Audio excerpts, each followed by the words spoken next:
obey your party constitution?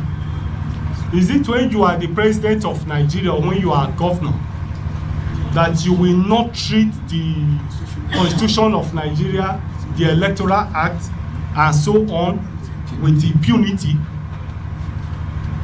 If because you are governor, you can sit in Abure and say you have dissolved national executive, state executive, ward executive, local government unit executive, even PDP, their most powerful days with all the governors, have never behaved with such an impunity. As matured leaders. That was 2 days ago, I think. So this morning, again, is the morning of suspension bonanza. Because when Nenandi and others, acting based on the Supreme Court judgment as the authentic leaders of Labour Party, so they called an emergency meeting in response to that statement or that press sort of a briefing by Abure, where they set up their own disciplinary committee as well. So Abure was suspended. Okay, then he's got 48 hours to defend himself for all he's been doing, like impersonating the party chairman, herself, Nenandi. Abure Group released a statement by suspending, like you hear that one, suspending Iretike Dibeo, Nenandi, Usman, but they haven't suspended Peter Obi and Alex Otti. They've suspended Alex Otti now. So, Labour Party, Peter Obi's party, Abi Obedience Party, right now, they have said it clearly that they are not going to participate in any coalition. So more will take them out. So this is where they want to face Tifnumbu. What do you think? It's going to happen? Don't worry. We'll come back to that. First, Nenandi and their own group on Abure. Kaduna State. I also based in Warrior Council in FCT. When the issue of Nenandi Usman is not a member of Labour Party came up, because of my passion and because I'm also from Kagarko local government, I went back to the local government and meet with the ward chairman, Isa, as he mentioned. That's why I said, when she was saying, I said, witness number one. She is an authentic member of Labour Party. Thank you.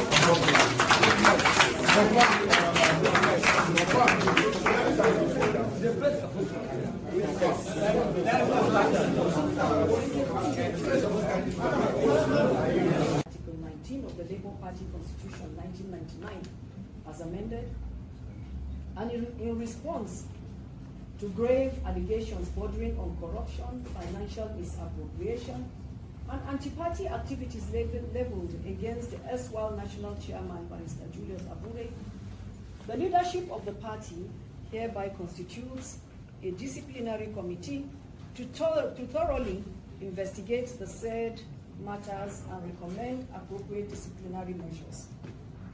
The composition. Number 1, Senator Ireti Kingibe, the chairman.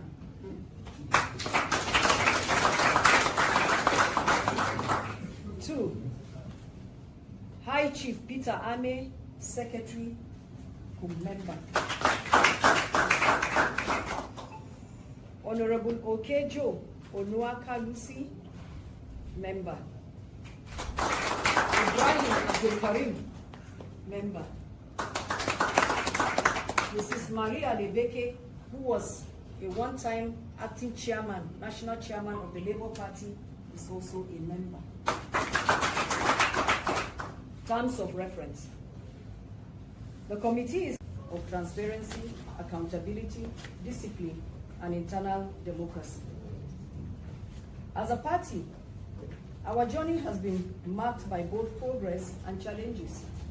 Today, we are compelled to speak out, not in anger, but in responsibility.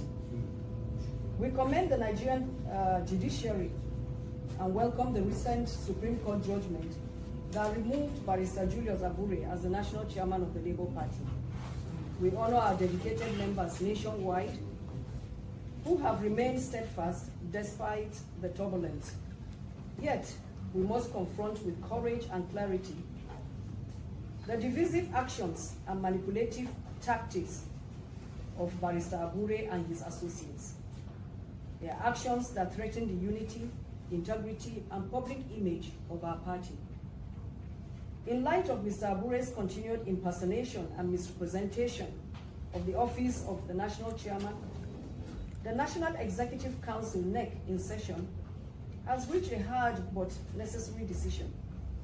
We can no longer stand by while the values we hold dear, transparency, discipline, and democratic accountability, are undermined from within. This press conference is convened to address the growing concern over the misconduct and internal rascality plaguing our party. At a time when Nigerians are yearning for credible leadership and they see the Labour Party as a beacon of hope, it is regrettable that we must battle internal sabotage from those who should know better. Let me be clear. When others descend into rascality, we must rise with discipline. When they go low, we go high. Because our party must reflect the Nigeria we want to build. It has become evident that Mr. Abure does not have the best interests of the Labour Party at heart. Rather than unify the party, he undermines it. Rather than attract credible Nigerians to come and join, he alienates them. Instead of advancing our collective vision, he pursues narrow personal ambitions.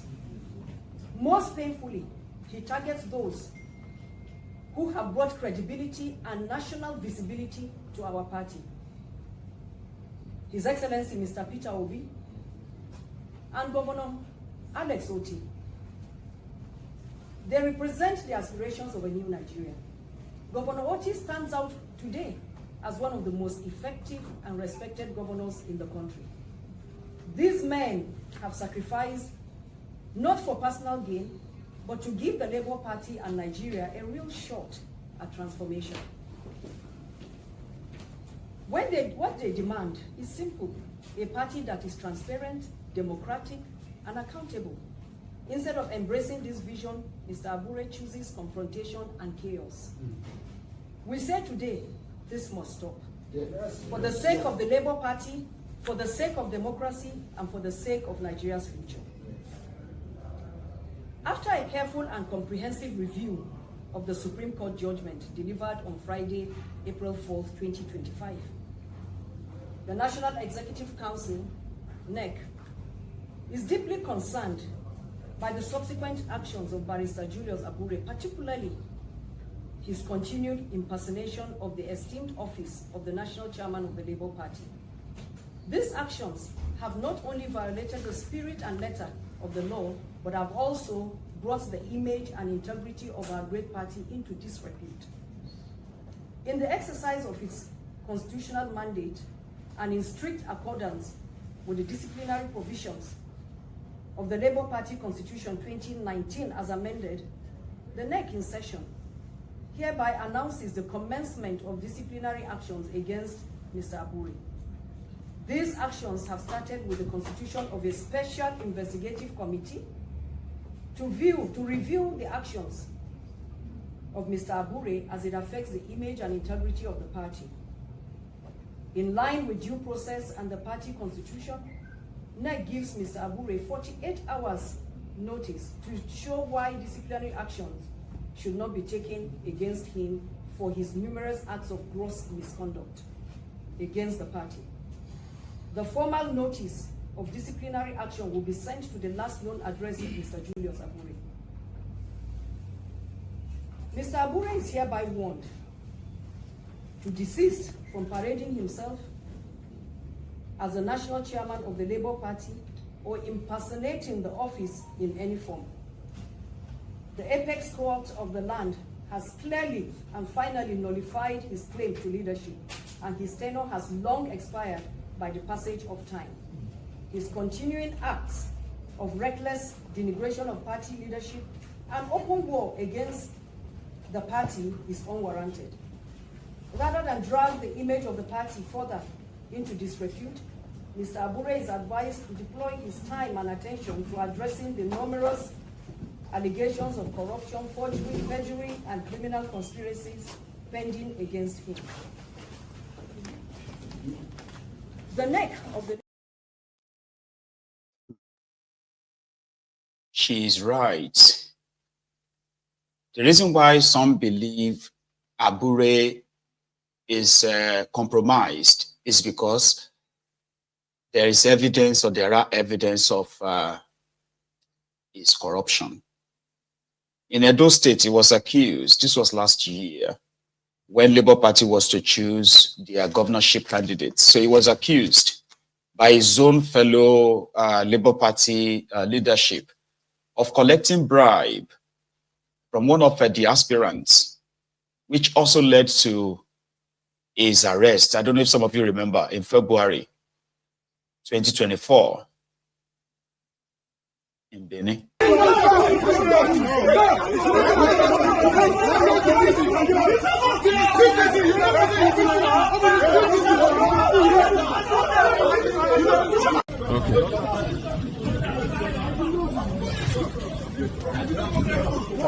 I did not.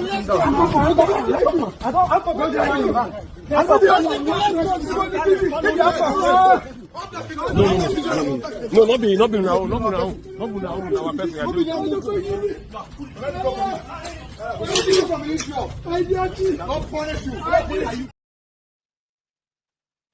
So this was Abure at that time. And Abure, as you must know, is currently standing trial for financial crime. And they are also charging him for terrorism too. You know, they said Abure used the money he took from Labour Party to go and fund Boko Haram,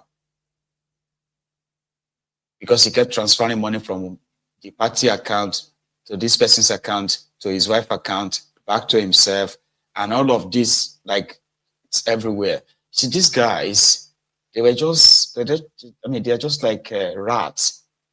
Feeding, you know, they are feeding on whatever little crumbs that falls on their laps during election time. Every 4 years, they have no ambition. They don't want to have governor. They don't want to have anything. This is what they are waiting that they chop with this. So anytime anybody who they grab, they will eat you to bone, because they know you are going to lose. But before you lose, you have to take care of the leadership. This is what they feed on until you, the obedient, came and you just turned their own scam business. You just turned it into a real business that they have to be accountable. They have, I mean, they now have responsibility, people they are responsible to. This is not their nature.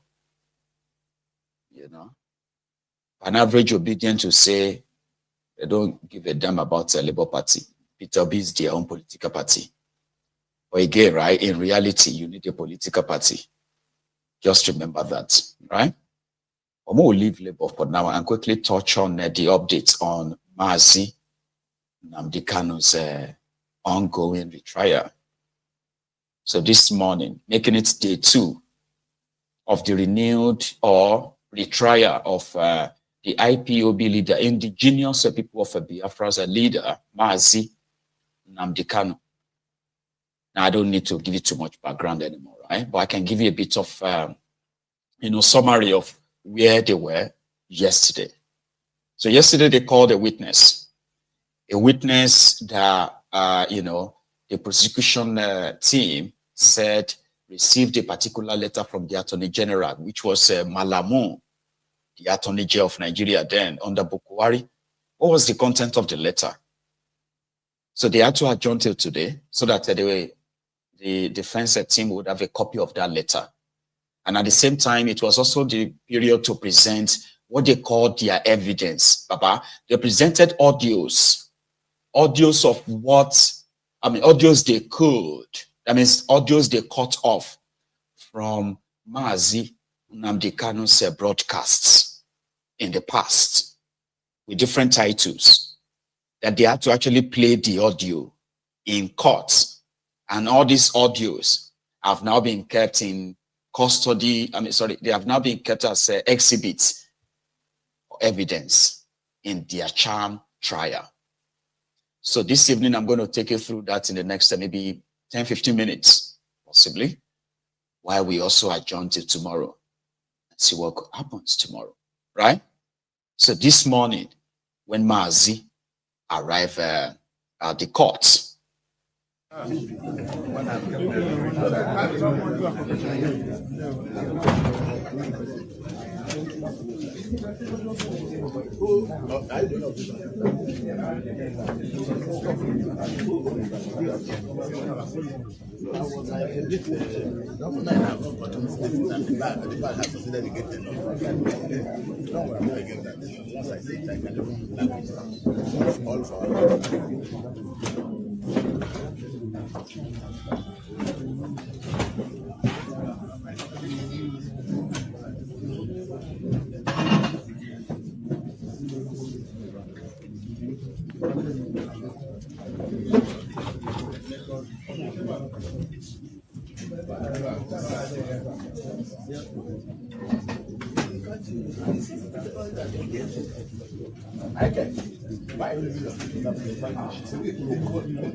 and from the inside the courtroom where this transcription actually took place. So it was the cross-examination of the prosecution with witness.